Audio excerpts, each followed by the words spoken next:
Welcome to NFL Daily, where we're talking about another Laremy Tunsil mega deal just 6 years later. I'm Gregg Rosenthal. I'm here in the Chris Wesseling podcast studio on the first day of the NFL negotiating window. Patrick Claybon, and man, we have a lot of deals to talk about. And it's to think about the amount of time that's passed there, because it feels like yesterday, but also it feels like 20 million years ago. Since that 2019 trade, but it's symbolized by just how many things are constantly happening, and that's just one of the many things we get to discuss today. In the march of time, because the price tag for Laremy Tunsil in 25, not the same price tag as it was in 19, and yet very significant, and it was front of my mind because it was the most surprising news, I think, that happened on Monday. If you listened to our Sunday night recap show, Shook and I hit some of the big names like Devontae and Geno Smith and DK. And on the first day of free agency, we had just a crazy amount of players signed, as usual. It seems like it goes faster and faster every year. Maybe not as many huge fireworks, Patrick, but we're going to go through it. All day I was stressed about, like, what is the right time to tape this show? I want to get it right. And so we're coming straight off the set. If you're watching on YouTube, you get a free... Yeah, Greg still got the pocket look square. At my pocket square, because we did NFL Insiders together, and people should check out Patrick on that all week long. I'll be back with you on Wednesday for sure on that show. Let's actually start at the quarterback position. So we're just going to go through every item of news. My vision for this NFL Daily week, it's really just news focused. If you only listen to this podcast for some reason, I want you to feel like you have literally every significant deal covered. If you listen to Greg this week, you will be fully plugged in as if you were listening to our show for the entirety of the 6 hours. We're going to try to squeeze it into about an hour. All right, Sammy Darnold's going to the Seahawks. This was the move that every year there's one that everyone knew was happening before free agency started, at least after the Geno Smith trade happened. And now I look back at last week and I think about all those reports, and I fell into it too. We talked about it with Daniel Jeremiah. Oh, well, actually, the best option for Sam Darnold might be Minnesota, and that's getting pushed.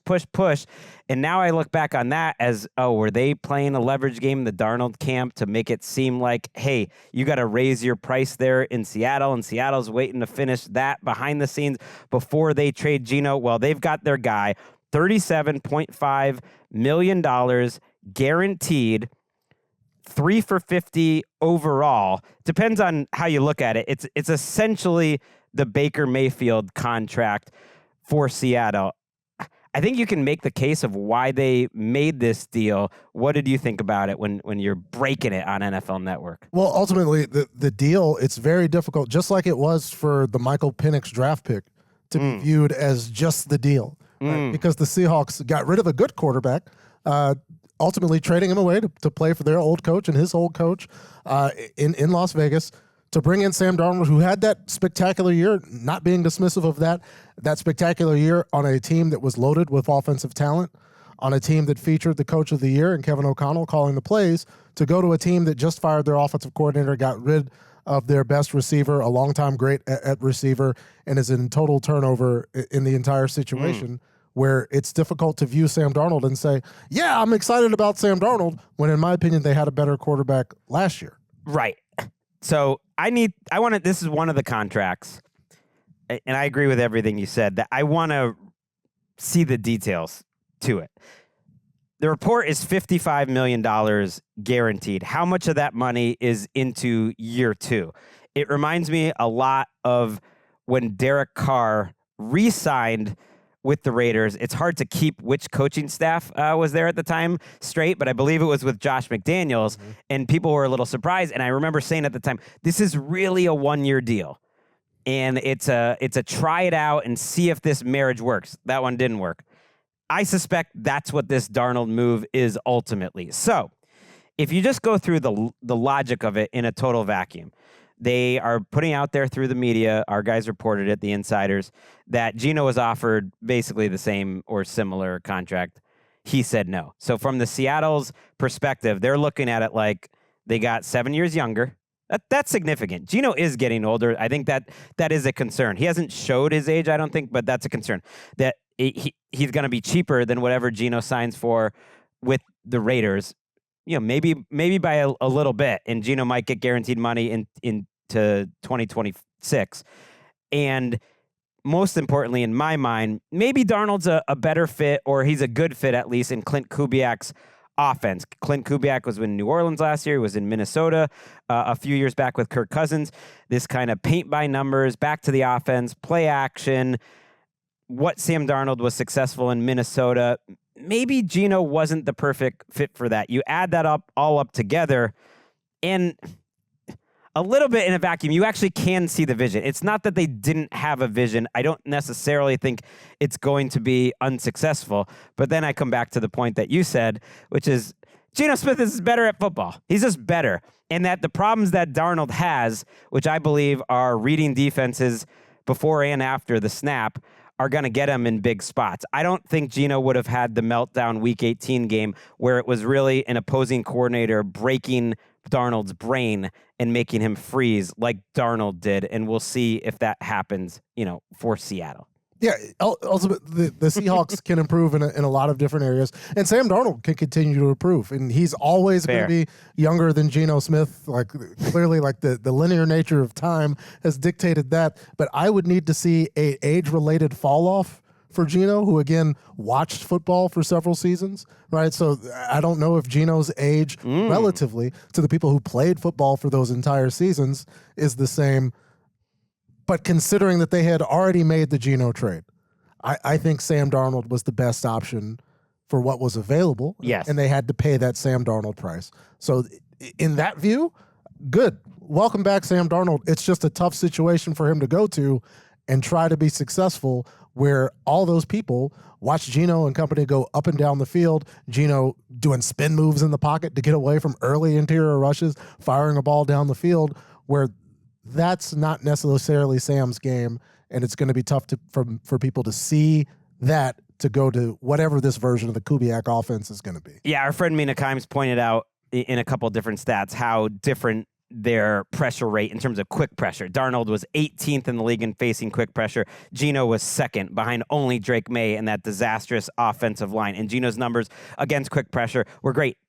The case, again, for it is I don't think that's going to happen with Clint Kubiak. I know Darnold likes to hold the ball a lot, but that should be an offense where you get rid of the ball quickly. The scheme is supposed to make up for some of the offensive line deficiencies. They're certainly going to add some offensive linemen on the interior in free agency and the draft. And so, like everything this week, it's not a final answer, and it's going to be fascinating, but I think you can only choose one. You're either in Geno Nation or you're part of the Darnold hype. And this is going to be tough for Mina.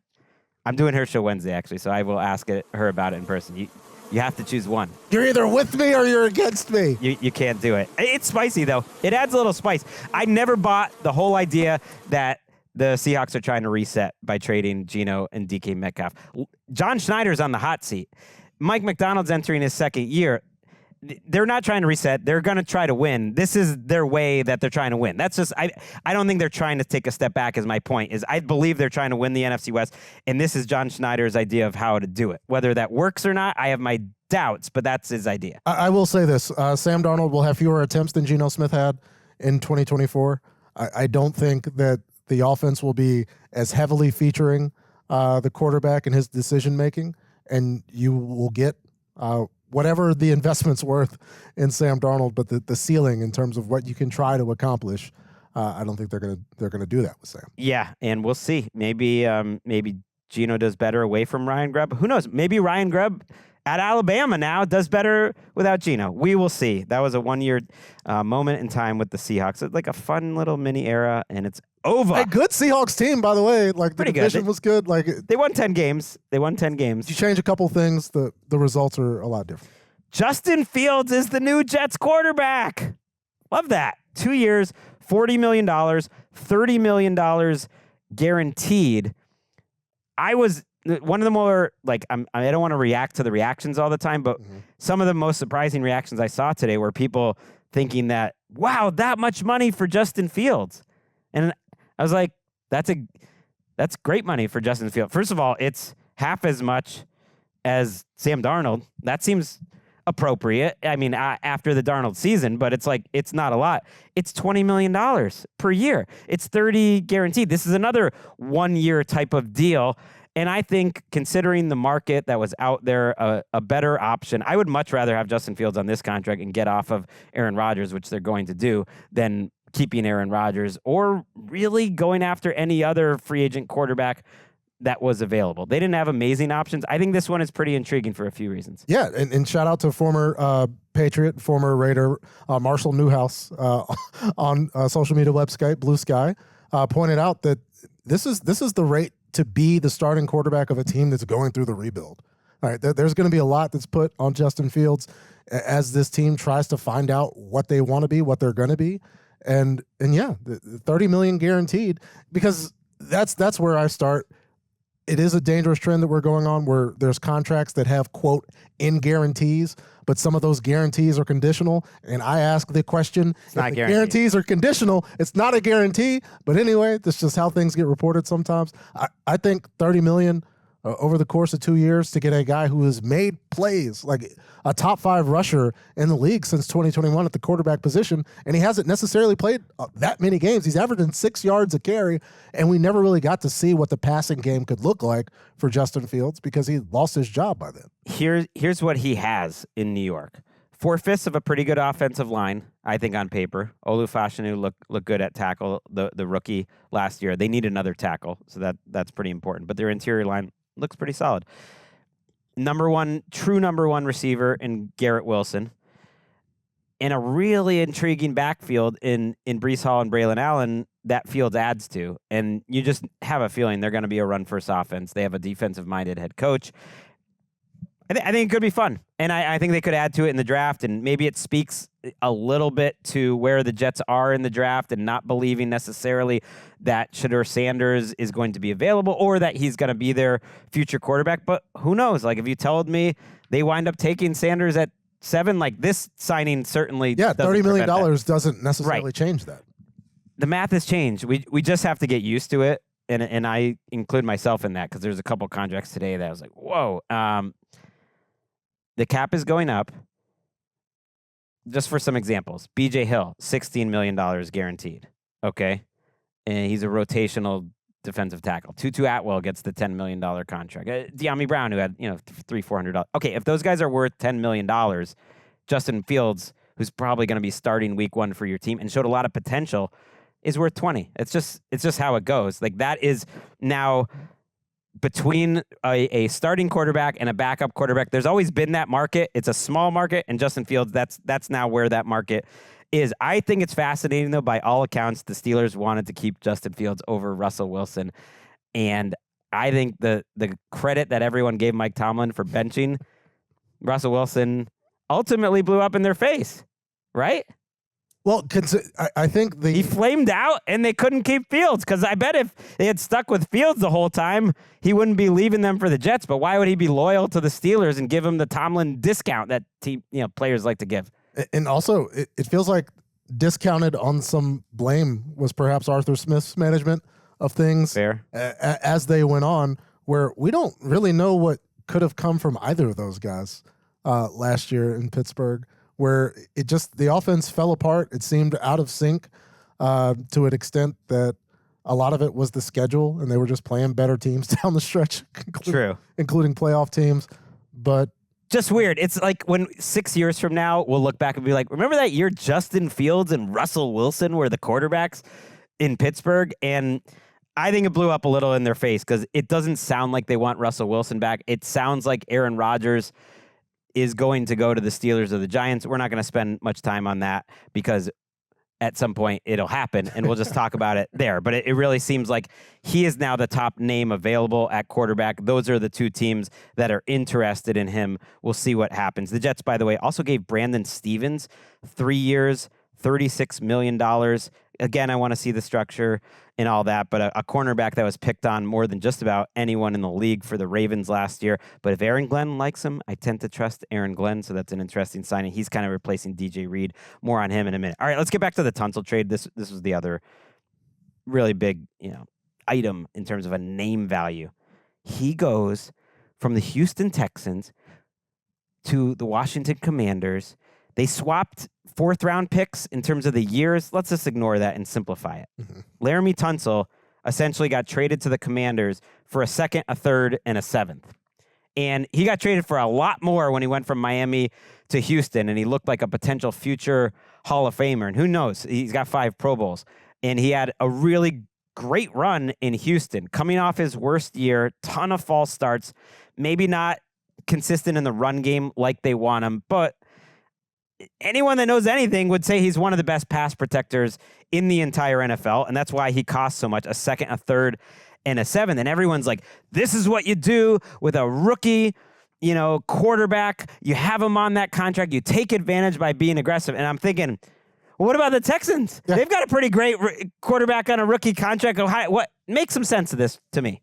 Well, we had discussed, right, in our AFC South preview, the hopes for the Houston Texans that were directly tied to having money and cash available, where they need help at wide receiver. They have to make these changes. The protection up front that wasn't Laremy Tunsil wasn't necessarily great. How much of that was going on the offensive coordinator? How much of that was going on the offensive line coach? They made both of those changes. That was their spot to create space, was shipping out Laremy Tunsil. So now that they've done that, once the play started, and I understand the false starts back you up 5 yards. They put you in bad situations. It becomes must-pass situation. But once the play was going, it was less than 3 sacks allowed by Laremy Tunsil. It's like you can't take that away, but the Texans have. They have sent it away to the benefit of Jaden Daniels. And now they've got the one problem to fix, but they've given themselves another one to do it. I think it can be a good trade for both sides. Obviously, Washington has to be excited for the next couple of years with Tunsil. A 2nd and a 3rd are significant in a league where guys just aren't going for draft picks. Teams are so loath to give up those draft picks. A 2nd and a 3rd is a real thing. And the Texans have had a lot of extra draft picks. And when these trades happen, it's really all about the contract, and it's strategic. And I think the Texans were at a point where they knew after this year, they would have had to address Laremy Tunsil. They were not going to address Laremy Tunsil. They have to pay Will Anderson. They have to pay C.J. Stroud. They have other priorities. And for whatever reason, let's get some draft picks for him now. And then I flashed back to this Texans-Jets Sunday night recap I did with Seth Payne. And there were some low moments in the Texans season. And he knows ball. Former ball player. Yeah, Seth knows ball. Would absolutely say what you're saying about Tunsil in the passing game. It was dry. The tackles, he didn't say it by name, but he said the tackles on this Texans team and what they're doing in the run game were driving him crazy. Like missed assignment, and that could have been coaching. That's where it's a little worrisome. Missed assignments, effort, just getting blown up, and Tunsil was part of that. So that just stuck in my mind as maybe that's part of it. I don't think it was a leadership thing. Everyone says he was very well respected in the locker room, and sometimes it could make sense for both sides. I do think strategically, let's give it some time with the Texans. Let's see what happens. They did get a couple picks. I want to stay on board with this Texans crew because I think they've been pretty well run. So I'm going to give them a little benefit of the doubt. While we're here, let's just mention the other Texans thing. They have this thing where they just go hog wild on like the lowest tier of free agencies, but they do it on day one. They signed Derek Barnett, Braxton Berrios, Sheldon Rankins, Traymon Smith, Darrell Taylor, and Justin Watson. If you don't know what positions those guys play, like you're probably not alone. Barnett, Rankins on the defensive line, Darrell Taylor too, Berrios and Watson, like 4th, 5th receiver types, special teams guys. I don't know. This is just Casario's move, and he's going to do it. I just thought I would mention that they were the only team doing anything like that on Monday. I also will mention the Commanders, since we're here, one of the most surprising contracts of the entire day. I would actually pick it as the most surprising, and you can give me your answer by the end of the show. What's your most surprising contract? Okay.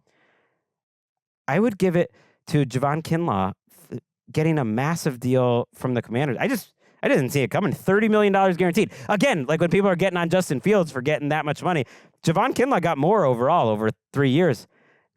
He got paid like a total of, I think, $7 million of like last year from the Jets, and I didn't think they were that happy with him. So I don't know. That was just surprising to me. Yeah, I didn't see that coming. My immediate thought was kind of the same that Bill Barnwell had over on Blue Sky. Was, well, why not Jonathan Allen for a year instead of Javon Kinlaw?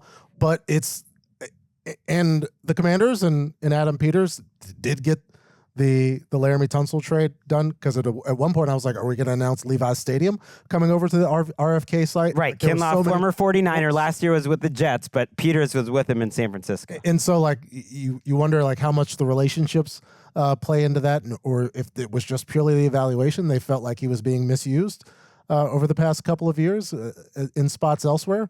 But yeah, kind of a surprise, but the connection. I'm not going to pretend I was breaking down all the Kinlaw film. Jets fans didn't seem overly happy with him, or reporters, and he didn't pop at all. So that just surprised me. Didn't expect him to be so early in the show, but we got the Commanders in with Tunsil, so we got that in.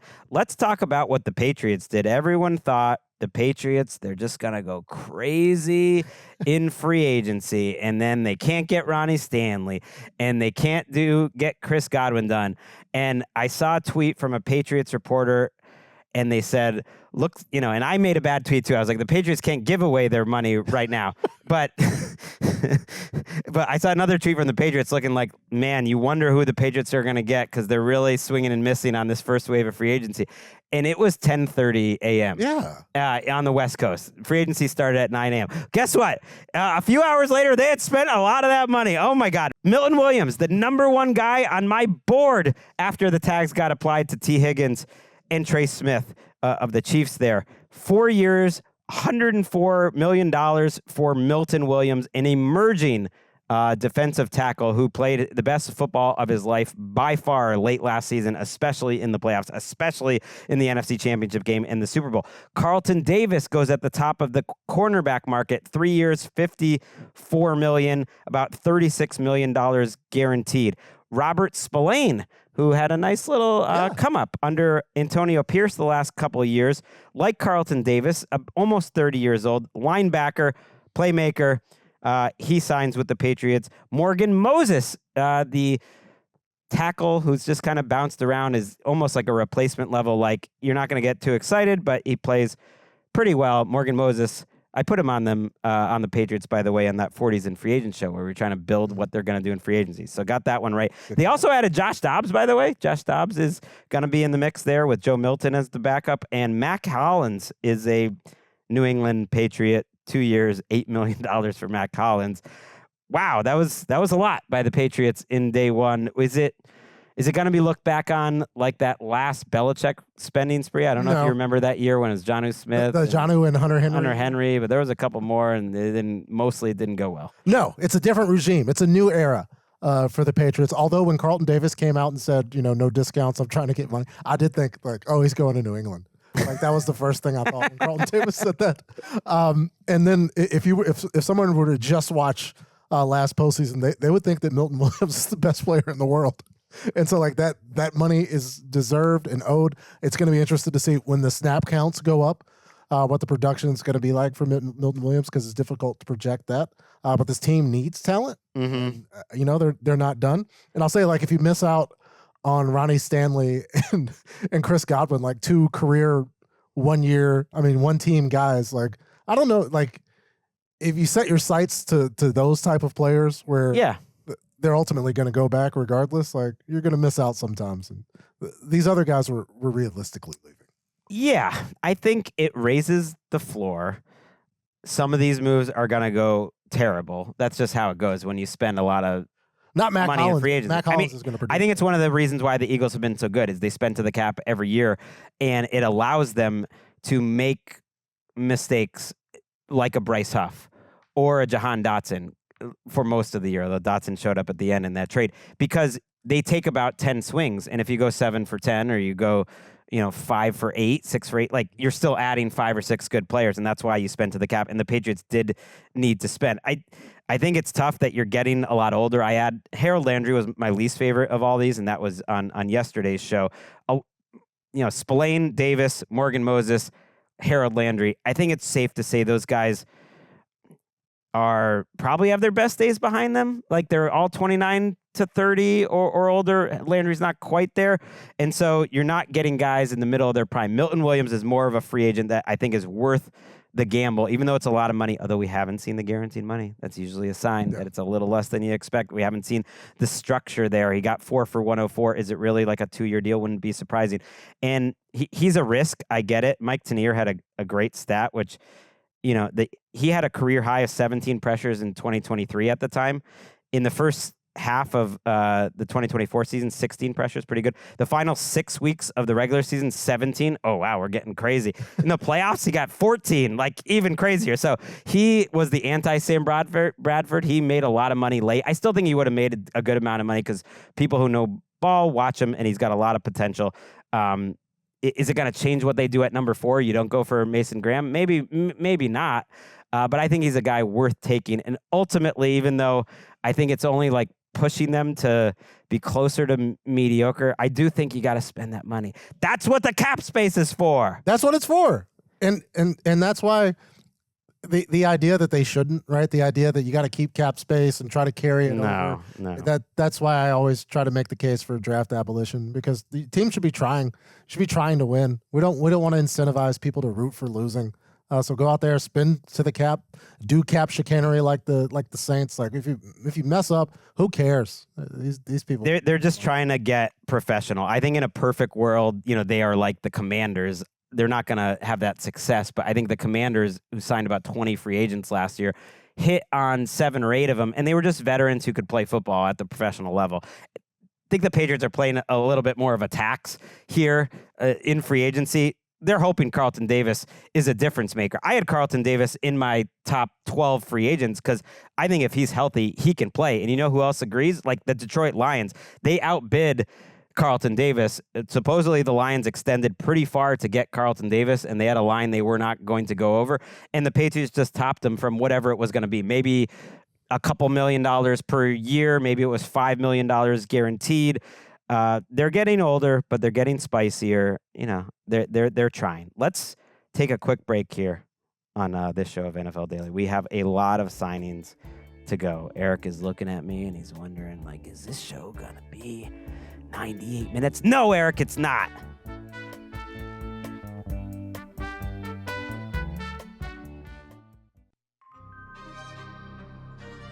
Back on NFL Daily. Chris Godwin reportedly left $20 million on the table. We're not leaving any money on the table, Patrick. We're going after it. I'd just like to see it. I know that Chris Godwin is a very good football player and deserves everything. The number in the 66 range, so does that mean the number was in the 86 range? I mean, maybe it was. This is how I look at stuff like that. Maybe the Patriots offered 4 for 86 or something. You know what I mean? Instead of 3 for 60. It was a longer deal. A 4th year that was never going to happen in any real. Or maybe it was 3 for 86, but that 3rd year is unlikely. The thing that I love is that Chris Godwin got paid $44 million guaranteed, so the Patriots probably helped push that number up. And they weren't the only team. The Jaguars were in on Chris Godwin as well. It's probably a 2-year, $44 million deal for Chris Godwin, essentially. But what I love, and Jason Light, to me, is just one of the best general managers in the game for many reasons. There's another note for you, Jason. He said one of. All right. Mike Evans, Chris Godwin, and Levante David have played a combined 32 years on the Tampa Bay Buccaneers. How cool is that? It's an entertainment product, Patrick. These are great Buccaneers, great players, and they found a way to keep them. And I think they run their organization in such a way that these players want to stay, and maybe, and they are passing up some money. So, like, kudos to everyone. I like it. That's my big take. Yeah, you shouldn't have to like hold somebody hostage and deny trade requests and ultimately overpay to keep them. If you're a fan of a player and a team and you've got that jersey, like you should want to see those guys stick around. You don't want to be a Titans fan watching AJ hoist the Lombardi in an Eagles jersey or see Derrick Henry running down the field by himself. Like if you've got good players, you acquire the talent and then you utilize that talent. And shout out to Jason Light and the Bucs for doing it. He comes from the Patriots, and yet I don't think he has that, everyone has a certain value and cutthroat and cut him a year before, it's too late. And like it's worked out. Mike Evans is still Mike Evans. I think Chris Godwin, everyone's going to see that, and I think it's going to be a contract that ages fine. This year, maybe he's not going to be peak Godwin coming off that injury early in the season, but he'll get there. And even Levante David, you just respect the guys that have helped you along the way, and I think the respect goes both ways. And I think that Buccaneers team, not just well run, but I think they got a lot of potential this year. They also got Hassan Reddick. Interesting deal. They don't like to spend a lot of long-term money, but give Hassan Reddick a shot. 1 for 12. I like that. Yeah, and a lot of people forgot that Hassan Reddick eventually did come back and start playing football for the Jets last season. He probably essentially paid $6 million to not play for the Jets for the first bit, but finished and ultimately played 10 games. A lot of guys that didn't play 10 games last year. It was a huge need for the Bucs. Their edge rushers have been below average the last couple of years. And again, this is the best use of cap space. I think these veterans give him a shot. Did not look great with the Jets. It was a lost season. And yet, if you think about a year ago, if he was on my free agents list coming off where he was in Philadelphia, he would have been in the top 5. Like, he was a better player than Josh Sweat on the same team of Josh Sweat. And Josh Sweat is signing for exponentially more money. And it makes sense. Josh Sweat's a good signing, but I just think this could end up being a nice value. And if it doesn't work out, it was a chance worth taking. The Bears continued their offensive line makeover, and then they got involved with the defensive line as well. So after picking up 2 guards over the last week, they sign a center, Drew Dahlman, my number 1 center on the market, 3 years, $42 million, $28 million guaranteed. While we're here, let's talk Dayo Odengbo from the Colts, who we mentioned on this podcast. Tom Pelissero mentioned was going to be a guy that maybe got paid a little more than people expected. Top 40 on my list, $32 million guaranteed for him, 3 for 48. And then Grady Jarrett, who in the span of the, 21 hours since we taped NFL Daily, got cut and signed. 3 years, $43 million, $28.5 million fully guaranteed. Just some context for Jarrett. I think when something happens that late, him getting cut Monday morning and then signing a few hours later, my guess is they were trying to trade him to the Bears, and it was a bit of a stare-off.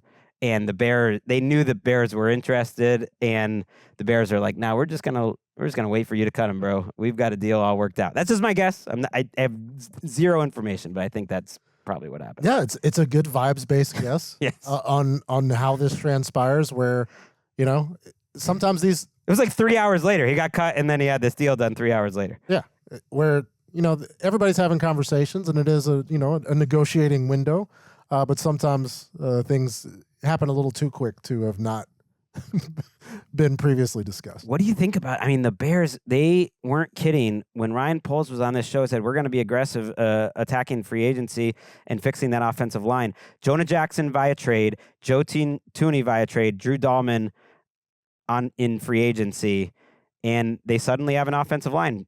They could still be looking at tackle in the draft, but they have Braxton Jones, Darnell Wright at left and right tackle, and man, they went after it. And then I'm surprised Jarrett got that much money. I really am, because he was coming off a serious injury last year. The Falcons obviously, I think, would want to keep Grady Jarrett. He's a lifetime Falcon, and they didn't believe in him, but the Bears did, and he'll fit next to Gervon Dexter. Those are kind of different types of players. I think Jarrett, at this point in the career, maybe they're viewing him as more of like, he's going to be the run stopper. He's not going to be the upfield penetrator quite as much. And next to Dexter, we'll see. Yeah, the skill set remains there with Grady Jarrett, perhaps in spots. Maybe the number of snaps isn't necessarily what it was during his prime in Atlanta, but the Bears, in terms of addressing needs, because doing it in the draft is so difficult, because you can't, like, need is a very bad talent evaluator, because you wait around, you don't know if the guy that you want at a certain spot is going to ultimately be there. They're still dealing with the impacts of trades as well, draft wise. So go ahead and fill these needs right now and take the best player available. And on the interior offensive line, able to move guys, getting a center as well. How do you not grade it positively? Yeah, Dahlman is a guy who I think you're more excited about in the running game than the passing game, and I think that's going to be a focus for Ben Johnson, is establishing this running game, because to me that's why you give Drew Dahlman the money that he got. What is it? So, it actually was fairly reasonable in this market. An offensive lineman, $28 million guaranteed to start. That actually shows me his market wasn't as crazy as I expected. It's basically a 2 for $28 type of deal, and that's fine to get a starter. And when I spoke about Jarrett, look, there's been a lot going on today. I meant to say, you think of Jarrett at this point of his career, Gravon Dexter is going to be that run stopper there. Jarrett's going to be next to him, just kind of trying to upfield, get the penetration. Pass rush special. Yeah, pass rush type of guy. And so he could maybe look better with a guy like Dexter next to him. So I'm correcting myself there. The Panthers were looking to spend a lot of money. They reportedly were in on Milton Williams to the point where The Athletic reported that it was a done deal, that they agreed to terms. And then the Patriots ended up coming over the top, or maybe that just never was the case, and getting Milton Williams. But they did spend a lot of money on Monday. Trevon Moehrig, who we talked a lot about over the last couple of weeks, a safety from the Raiders, gets $51 million over 3 years. I know there were a number of teams in on him. J.C. Horn, before free agency even started, got $100 million, a ton of guarantees. We said it in our NFC South preview that he was really the one young player on their roster worth investing in long term, and so they got that done before free agency even started. Hasn't played a lot of games, so a little bit of a risk, but an outstanding young player. And then they signed Bobby Brown, 3 for $21, the former Rams player. That was surprising to me. Definitely a rotational guy. Pat Jones from Minnesota. So it's a lot of just beef up front. There's some conflicting reports maybe on Tershawn Wharton from the Chiefs, whether he's going to join the Panthers or not. So we will see on that one. But what do you think about the Panthers spending spree? Yeah, it makes sense considering what was available. I'm the number on J.C. Horn. Like, I'm going to need to see some details because I know the discussion, right, was that it's one of the highest paid deals for a defensive back in NFL history. I just citation perhaps needed on that. I do like bringing Tommy Tremble back. Like, you get Tommy Tremble for 2 years, $10.5 million. That's another one too. It feels like a solid value add. And yeah, we'll get Bobby Brown some more playing time to see where things go. But if you're looking for like for Carolina, I have not seen it yet. Yeah, he was called the highest paid defensive back in history. That doesn't seem totally accurate. We need to see the things, but that's how the agency is probably spinning it. We'll see. I like Trevon Moehrig. We'll see on the Tershawn Wharton deal. That would be a fun combination, but I don't want to get ahead of myself here. They got Mike Jackson back. Mike Jackson is another one. Like, just so many deals. 2 for 14 for Mike Jackson, who played pretty well at cornerback for them. It is really funny being in this blue sky, a little bit of Twitter environment, but in the news and all this and things getting reported. You really have to know which insiders you want to trust. There's some reports that are coming out there, and they're just on an island, an insider island, and that's not a good place to be. If they're on the insider island, don't join them. Wait for the guys and gals you trust. That's all I'm saying. Yeah. Team rap sheet. That's all I'm saying. Don't come. In fact, like, don't talk to me in Starbucks. That's right. That's all I'm saying. Like, you better try to leave what you came with. You know what buzz the insiders were given over the last couple of weeks was that the Chargers were going to be really aggressive trying to keep Khalil Mack and that he would have a strong market. That turned out to be absolutely true. He got $18 million. I find it interesting that they hard chose Khalil Mack over Joey Bosa. They essentially are eating some of Joey Bosa's contract, and they're paying partly to get rid of him to pay more money to Khalil Mack, who's older. Shout out to Khalil Mack for just the longevity of an outstanding career, and the Chargers, who know him best, saying we want that guy. We do not want to lose that guy.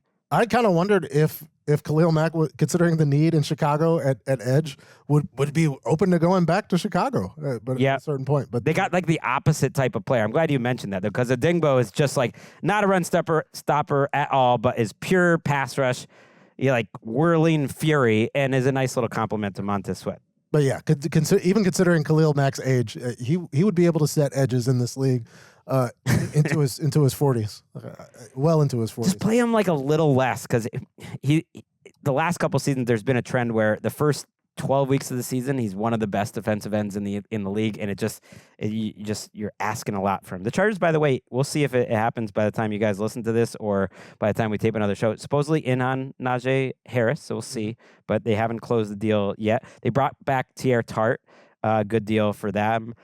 There, just $5 million. He played well for them, and Dante Jackson, who's moved around at the bottom of the cornerback market, 2 for 13. Smart move if you're Dante Jackson's agent. I have a feeling this Jesse Minter, Jim Harbaugh defense, it's like you put him in on the Chargers and suddenly they have a lot more value. I think they made a bunch of free agents, including Poona Ford, a lot of money this year. Not that Poona doesn't deserve it. We might as well go there. Poona Ford got 3 for 30 from the Rams. They also brought back Jimmy Garoppolo. Another weirdly reported contract. Ultimately, it's only like a $4 or $5 million deal with a ton of incentives in it, $9 million. That probably, helps Jimmy G out if for some reason he has to start a long time and plays well if Matthew Stafford gets hurt. But Jimmy G back as the backup. And good to get Devontae in first and then sign Jimmy G. It is really funny. I didn't watch receiver in the end, but I watched the social clips where Devontae just indirectly trashes Jimmy Garoppolo, and now they're back together. Yeah, reunited. Sean McVay is the healer of relationships. Shout out to Spencer Hall. He had this skeet. We go and tweet on Blue Sky, whatever it was, just talking about Jimmy G, what he could do, to really any human. It's the magic hour. He's on Sunset Boulevard, just Jimmy G. Shout out to the dude. Yeah, and Poona Ford. Love Poona Ford. This is where I'm talking about the Chargers. 3 years, $30 million. He was freely available for any team to sign in the 2 previous seasons. Do you want to guess how much he made combined in the last 2 seasons when he was on my free agency list, by the way? Like $7 million. Less than $5 million. Wow. And now he goes 3 for 30. And yet, the way he played last year, I think every team is kind of looking for those run stoppers up front so you can go a little lighter. I know the Rams will like to do that. They have these great pass rushers. Now you can put this great, just this force in the middle around all those young guys, like that move for the Rams. I mentioned the Lions being in on Carlton Davis. Ultimately, they settle for DJ Reed.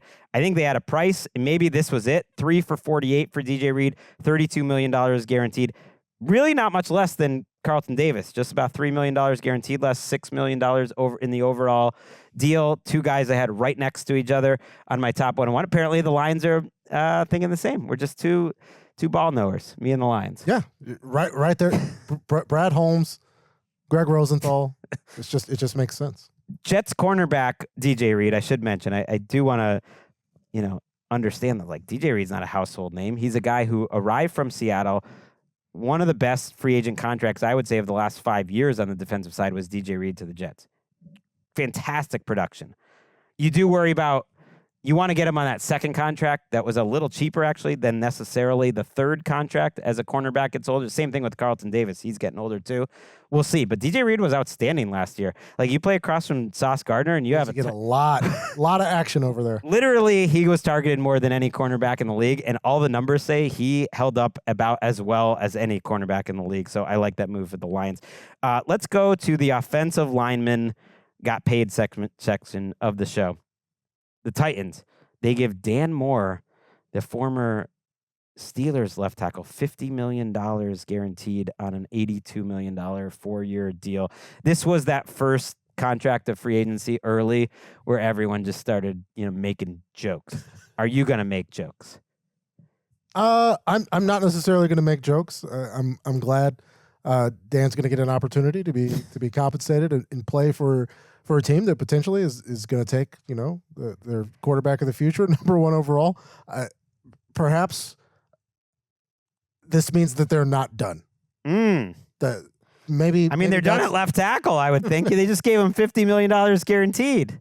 There's options, right? He could be moved on to the other side. You could get another guy. I don't know. I'm trying not to be derogatory, but it's tough considering the production in the last years. He's a guy who the Steelers were always looking to replace but couldn't find someone better to replace. So even though it's a lot of money, I actually put this in the same bucket as some of those Patriots signings.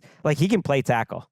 like he's just a lot more money than Morgan Moses, but he's a lot younger. So it's more like 4 years of a Morgan Moses level of just replacement level starter. And they do have Brian Callahan's dad running the show here.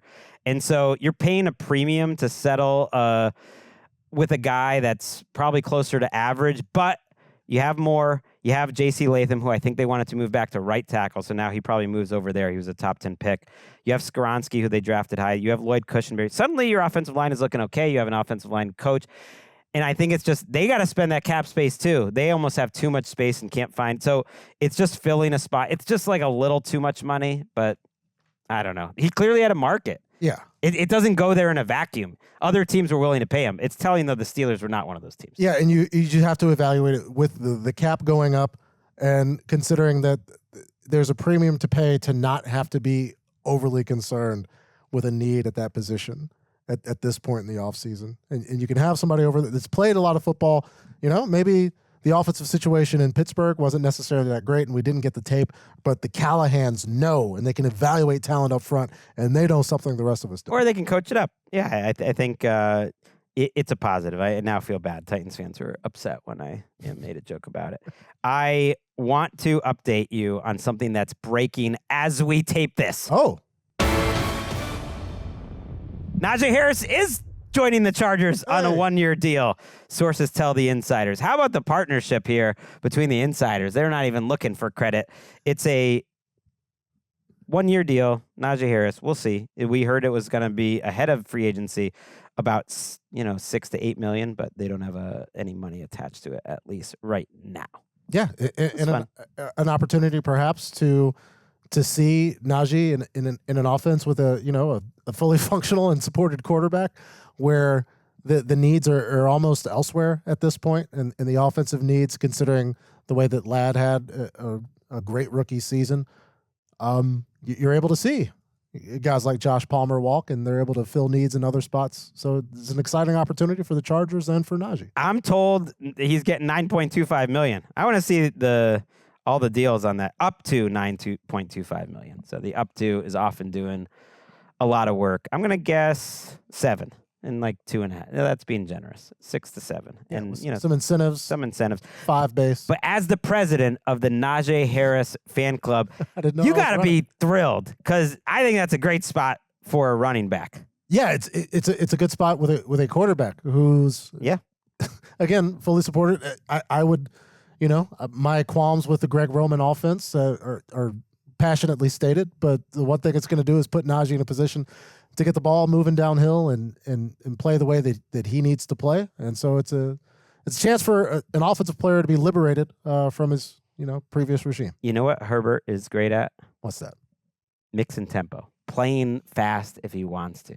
We got to challenge ourselves to do that the rest of the show. Because yes, there's more transactions on this show than literally any other, and so I don't mind if it's a little long, but it is time. We'll get you your time back. We're gonna go. Aaron Banks, 4 years, $77 million. He's a guard who played the last handful of seasons, his entire rookie contract for the 49ers as a starter, was a late round pick. I admit I ranked him too low in my top 101. He ended up at 98. I'm glad I got him in there. He got massive money. The Packers also gave Nate Hobbs, who was on our friend Ollie Connolly's list of free agents he would like to sign, and I like that pick too. I thought I had him rated quite high on my list. 4 years, $48 million. Nate Hobbs, slot cornerback for the Packers, was with the Raiders previously. But yeah, man, like if you, I don't know if your son Malcolm is going to be built to play football or not, but just keep feeding him. Get him to play guard. Yeah. If you're just like a halfway decent guard, you're going to get $20 million a year. Well, the issue is a lot of these guards were tackles, and that's a part of the evaluation as well. So you still have to be able to get that evaluation. But we talked about the departure from Santa Clara earlier today on the Insiders. Like it's real. Yeah, let's talk about it while we're here. Just Aaron Banks, who is their starting guard. I don't think they were extending to sign him. Debo got traded last week, of course. Talaneo Hufanga, we haven't mentioned, but he's going to the Broncos. So is Dre Greenlaw. We'll talk about them in a second. Elijah Mitchell is gone. Charvarius Ward is gone. Jalen Moore, their left tackle in waiting behind Trent Williams, is now the left tackle of the Chiefs. That is a lot going out the window. What is happening with the San Francisco this offseason? Got to free up space for double Bosa. They are resetting. Now, I don't think they're going to try to compete, but they are resetting. They are not paying some of the guys that you would expect them to pay. We'll see on the Packers. I think there was a couple players they maybe missed out on, and man, that's a lot of money for Aaron Banks. But when they lost Elgton Jenkins in that playoff game and everything kind of fell apart against Philadelphia, they really trying to improve their depth. Bills had a weird day. Josh Palmer got $18 million guaranteed at wide receiver, 3 for 36. You know, when Jeremiah's in this studio kind of being like, Palmer's just the guy that doesn't make me feel great. And then Michael Hoyt was a nice role player for the Rams, a lot of listed roles. as a defensive tackle, and yet I remember him, covering tight ends and running backs in space. 3 for 24 from the Bills.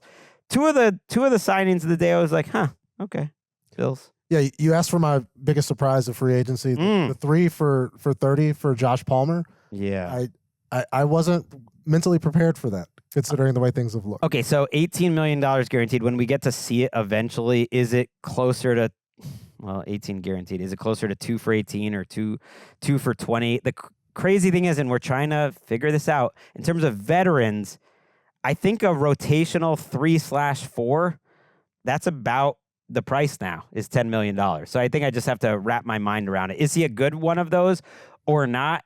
He ultimately didn't step up when the Chargers were really hoping to have him step up with a new coaching staff, a good coaching staff last year. So we will see. The weirdest trade of the day was the Browns and the Eagles. Howie did it again. The Browns traded a 5th and Dorian Thompson-Robinson, who I'd rather have than Kenny Pickett, for Kenny Pickett. You would rather have DTR than Kenny Pickett? I don't want Kenny Pickett. I'm prepared to say a lot of things about Kenny Pickett, but considering the way things have gone for DTR, Andrew Siciliano pointed out that the one DTR win came against Kenny Pickett and the Steelers. But that being said, it's been a rough go for DTR in Cleveland, and I'm just wondering why either of these guys. Well, why a fifth round? Why is a 5th round pick involved? I know it's only a 5th round pick. By the way, everyone should check out our friend Andrew's new YouTube show, at Siciliano Show. Big fan. Yeah, huge fan. Why are you giving up a 5th for Kenny Pickett at all? Is all. I'm standing by my take. Not that I think DTR has been impressive, but I was so unimpressed by Kenny Pickett in Philadelphia, which is the best place to be a quarterback. And by the way, this is a vote of confidence for Tanner McKee, who I think is going to have a good career as a backup. I bet DTR in Philadelphia will look better than Kenny Pickett looked in Philadelphia. Let's go to the Giants. Paulson Adebo, the former Saint who's coming off a serious injury, gets 3 years, $30 million. Curious on the structure of that, because it also said pending a physical when the team released it, and he is coming off a big injury, so that one, just keep an eye on it. Roy Robertson Harris goes to the Giants. Darius Slayton, this cracked me up, is back on 3 years, $36 million contract. He can't get away, which makes me believe that they have told Darius, a quarterback might be impending. What, you think Darius Slayton is dictating terms of quarterbacks this year? No, I just think Darius Slayton could have had a great opportunity to go be successful somewhere else, and he was convinced to come back to New York, where he has led them in receiving for every season that he's been in the league except for the one, and it's almost been despite. They always bury him. And shout out to the guys at the podcast Talking Giants. I enjoy that, but they always laugh because every coaching staff tries to put Slayton as the number 4 guy, the number 3 guy. They don't want to bring him back. The new GM doesn't like him. And then every year he's literally the best receiver on the team until Malik Neighbors showed up. And then he was the second best receiver. And the Giants are like, you know who's pretty good and is worth a really solid role player type of contract, 3 for 36? Darius freaking Slayton. And that's why it's so surprising about the Josh Palmer numbers, because if you look Slayton's at the years player. in the total, it's the exact same number. Slayton's a much better player. I agree. And that's what blows my mind about. And again, Josh Palmer could be great this season in Buffalo and have all the success in the world. But it feels like Darius Slayton, the football player, is more valuable than this. Adebo is the type of contract I often say teams should make in free agency. Number one, a guy who's shown it at the high level. He looked like a Pro Bowler in 23. Number 2, he's a bit of a distressed asset. And number 3, he's young. It's really hard actually to combine all those things. He's played well, but he's not at peak value right now. Unfortunately, it's because of an injury. But, we've seen NFL players respond well to injuries. It's a 3-year contract. I think that is a risk, if it even is one at that price, worth taking. Really like that. Really like the Charvarius Ward signing for the Colts. 3 years, $60 million, waiting on the guaranteed for that. They also signed Cam Bynum, 4 years, $60 million. One of their beat writers, Nate Atkins, pointed out these are the 2 biggest free agent investments in the 9-year history of Chris Ballard as the general manager of the Colts. And it's not just like in the secondary. They are both the biggest investments at all in the secondary. Just period free agency. They've never spent this kind of money. That's a GM who knows the clock is ticking. But 2 really good players. I talked about Ward as one of the free agents I would most like to go after because I think he's due for a bounce back year. Yeah, 2 huge parts of the secondaries that they depart. And when we were talking about the Colts last week, you described their draft strategy as they stay where they are, and I said that was an entire franchise strategy. But shout out to Chris Ballard for bucking that trend here. The offseason for the Colts is not just blaming Anthony Richardson. They're going to work on improving the roster, which is good. I am curious what else they're going to do, but those were 2 guys that I think fit into any secondary. You always worry about bringing a guy in at corner or safety. Are they going to fit what they do? And those 2 guys I think are very smart, very scheme versatile. Welcome to Jags Corner. They were aggressive. They supposedly gave Jordan Lewis the biggest cornerback contract for a nickel in NFL history, and it was 3 for $30. And I'm like, how is that a fact? That's not true. First of all, Derwin James is like a nickel. Nate Hobbs topped that. I don't think that's true. It said $20 million in guarantees, not guaranteed. It's up to 30. So I think Cowboys fans that say, what, Jordan Lewis got that? He's coming off a good year, by the way, and is beloved as just kind of a glue guy and a locker room leader. So I like that the Jags are trying to add that. I suspect when you peek under the hood, it's not going to be nearly as much money as it looks like. Weird, though, because they have 2 guys who already play the slot there, Jerrion Jones, a recent draft pick, and Darnell Savage. They also got De'Ami Brown, 1 year, $10 million. Patrick McCarry gets 3 years, $37 million, $20 million guaranteed. He was both a guard and a tackle for the Ravens. It sounds like he's getting slotted into guard, which doesn't make a lot of sense to me. Thought he was better at tackle. And then Robert Hainsey, a former center for the Bucs, gets 3 for $21. So I think I'm missing some Jags signings, but hell, we have this whole offseason to get to him if I did. Yeah. A lot of Jags signings. Very, very busy for the Jags, and congratulations to Jordan Lewis's agent for having everybody say that this is the biggest nickel deal. Okay, we talked about the biggest deal in terms of nickels. We actually haven't hit one of the biggest contracts of the entire day so far. We will do that after the break. It's some next level radio stuff right there. It's a tease. Most podcasts don't even say we're going to have a break. Maybe we shouldn't.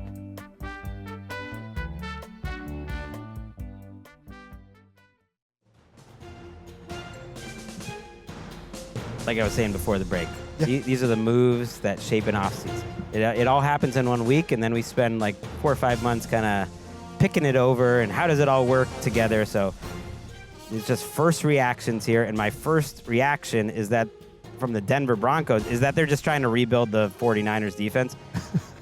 Because DJ Jones, who they re-signed late Sunday night, right after we finished recording, a defensive tackle, 3 years, $39 million, 26 guaranteed. That's kind of the going rate, by the way. All the like solid 500 to 600 snap defensive linemen that aren't stars but are good players, they all got about $26 million guaranteed, 13 per year. So that was just the going rate. And then, as I mentioned a little earlier on the 49ers, they bring Talaneo Hufanga, who had a bigger market than I expected, $20 million guaranteed. Safeties did pretty well, finally, in free agency. We talked about it going into free agency, that off-ball linebackers and safeties were really good in this class, and they did get paid. 3 for $45 for him to the Broncos. Dre Greenlaw also goes there, 3 for $39. Suddenly, this is just like a nastier defense. It was already a good defense, and now it's got like a little extra attitude. They're not resting on their laurels there. No, and I said it during the Insiders on Monday. If Drake Greenlaw doesn't tear his Achilles or jog it back on the field, I think the 49ers win that game. Woo! Woo! I Hot take, Super Bowl. I don't even know if it's that hot of a take. I mean, the margins were very small. The defense was impacted. I think Fred was emotional about it. And he comes back after the Achilles tear and the Achilles injury with Rodgers and Cousins. I think a lot of people looked at it as being like this end, and you're going to need a season plus. Dre looked pretty good considering what he was coming back from at the end of last season. Yeah, the 3 quarters he played were electric against the Rams. Unfortunately, he got hurt again with the calf, so there's a lot of risk there. And yet, these contracts, it's funny. Jamie Sherwood, who signed on Sunday night for the Jets, he actually got more guaranteed money in his contract than Fred Warner did in his last extension. And so Fred Warner is looking at like, what just happened to the off-ball linebacker market? So there's these cascading effects where these contracts come out, and then there's going to be players around the league that aren't too happy about it, and that's some of the stuff we'll be talking about down the stretch. But yeah, the 49ers have a wild offseason, a total exodus, and we're being told, as we're taping this, Kyle Juszczyk is getting released by the 49ers. So that's another longtime 49er, one of the few remaining from the 2019 Super Bowl run that was on the team, is no longer. Let's keep it with teams that used to be in the Bay Area. The Raiders, they keep Malcolm Kuntz on a 1-year, $12-13 million deal. They watch Morig go out the door, and they sign Jeremy Chin at safety to a vastly cheaper contract. What was the numbers on Chin? 2 years up to 16. Thank you. That's why we got Patrick always rebounding my misses. Well, that was my job growing up because you couldn't shoot, so you had to do that. They get Alex Kappa as well on a relatively low deal for 2 years and $11 million. And it's all positive in Vegas because they get the. You're just Tatum crashing the boards. Those big shoulders after like a missed Peyton Pritchard 3 or something. Again, he's got the green light. I could not be compared to any green lighted guys. Okay. I like those 2 deals by the Raiders. I know some of their fans are upset that some good defenders are leaving. Hobbs was injured at times there. I guess I just want to give Pete Carroll the benefit of the doubt, especially in terms of building a defense. They're obviously willing to spend. Let's see what the rest of their offseason looks like. The Cardinals, and this was the contract I was referring to before the break we hadn't mentioned. Josh Sweat got $41 million guaranteed, 4 years, $77 million. You can basically expect that he's getting paid about $20 million a year over the next 2 years. They struck out on Milton Williams. They were reportedly deep into that one, and they used some of that money on Josh Sweat, who was obviously with Jonathan Gannon back in Philadelphia. And they need some defensive players so that they're not the search bar next year. Yeah, and we learned a lot about the search bar. To shout out to the ability to learn. They get Bayern Browning to come back, as well as Joey Blunt. And so they keep some of those guys, but they add the talent, which is where they need to be. It's just time to finally see it. And I don't think they're done. No. All these teams were going to be back every single day this week. They're just getting going. So don't give the grades. Don't be upset about what your team didn't do on day one. Day one free agency. Day one, day two, day 3, day 4, they matter too. BJ Hill is back with the Bengals, 3 for 33. Again, I mentioned those rotational kind of defensive linemen, $16 million guaranteed. Very similar contract. Although you look at that and you're like, can you just give some of that money to Trey Hendrickson? Let's just figure it out. Your star instead of your rotational guy who's like 31 years old. But ideally, you can do both because B.J. Hill has been a good player for them. The Saints traded for the Patriots run stopper Devon Godshaw. They gave up a 7th-round pick, and I believe they're going to redo his contract, and he was excited. You got a name that ends in AUX.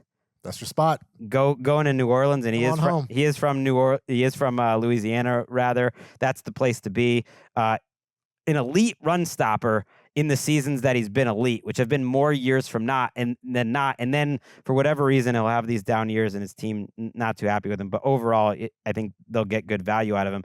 And our reporter / producer, Eric Roberts, lets me know that Chase Young is going back to the Saints. That's happening as we trade. Doesn't matter. I mean, as we tape, it doesn't matter how late we tape. These items, they're going to keep coming. Are not stopping on Monday night. It's a 3-year, $51 million deal for Chase Young. Again, I want to see the guarantees because I just can't believe that Chase Young commands more than 1 year of good guaranteed money. He's getting a raise off of what he got last year in free agency, but I don't know. I guess I got to see that. It doesn't say the guaranteed money, and that's usually a bad sign for the player relatively. I'm just saying, if he's getting 3 years for 51, Chase Young, I don't know. Yeah, well, we just talked about like your standard issue defensive tackle. That's fair. Kind of warning 26, and Chase Young, electing not to take because you do the comp with Jadeveon Clowney, maybe like a Stephon Gilmore, where it's like you could get to that 1 year mercenary type spot. Chase Young kind of saw his career kind of come back to him a little bit, and he'll stay there. Somehow only 25 years old. This generation's Sammy Watkins, where you're just like, what? How? He's only going to be 28 at the end of this deal? How is that even possible? We haven't talked a lot of Vikings on this show. They bring Isaiah Rodgers in from the Eagles, who is good in a supplementary role, 2 for 15. Just kind of as a third, fourth cornerback. Ryan Kelly, the Colts center, comes in 2 for 18. Like that move for them. Rare value. I know there's risk with the injuries, but it's a really good football player at a position of need for a lot of folks. Where if it works, that's incredible. If it doesn't, it's 2 years, $18 million. Yeah, and Garrett Bradbury, their old first round pick, probably is getting benched or moved to guard. Byron Murphy, and again, I'm springing this on you, Patrick, as we're taping, the Pro Bowl MVP of the Pro Bowl games on defense is going back to Minnesota. 3 years, $66 million. A rare guy that's getting 2 good free agent deals. Now, he's also a rare guy who kind of bet on himself last time with a good 2-year deal, was hoping to get even more the next time around while he's still in his 20s, and he did it. And I was worried when you started to say his name. I'm like, wow, are they losing Murphy and Cam Bynum? But no, they get at least one back, and that's a big part of their secondary, and they had to keep some of those guys. He was really good. More questions to answer in Minnesota. You know what he is? And they say this about every undersized cornerback? Scrappy? Feisty. He's feisty. That means he's small. All those short people sneak disses that, get. We see you. We see you out there. The Chiefs.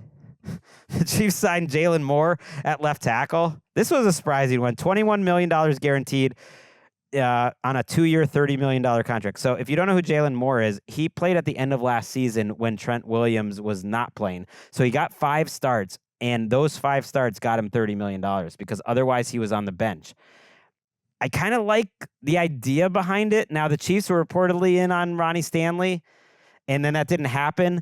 And it's almost like when the Patriots drafted Matt Castle, it's like this guy's barely even been on the field, but they saw something they like in Jalen Moore, and they paid him handsomely. So it's either going to be a great deal or a terrible deal. That's my prediction. It just feels like, and I know that there's spots they've spent elsewhere, but the Chiefs have been like bargain hunting at tackle with their generationally gifted quarterback, one of the best of all time. And it feels like, stop doing that. But whatever, I'll take it. They also signed Elijah Mitchell, the former 49er. There's another guy who's leaving the 49ers at running back. He'll just be kind of a backup. Zach Wilson, speaking of backups, got $6 million guaranteed to be the Dolphins quarterback. If Sean Payton and Mike McDaniel can't fix you, you can't be fixed. That was the answer to the Stidham versus Zach Wilson quarterback battle that ultimately Bo Nixon was like, hey, I'm better than both of these guys. Stidham, by the way, back with the Broncos. I forgot that one, 2 for 12. So Sean Payton really does like him as a backup quarterback, and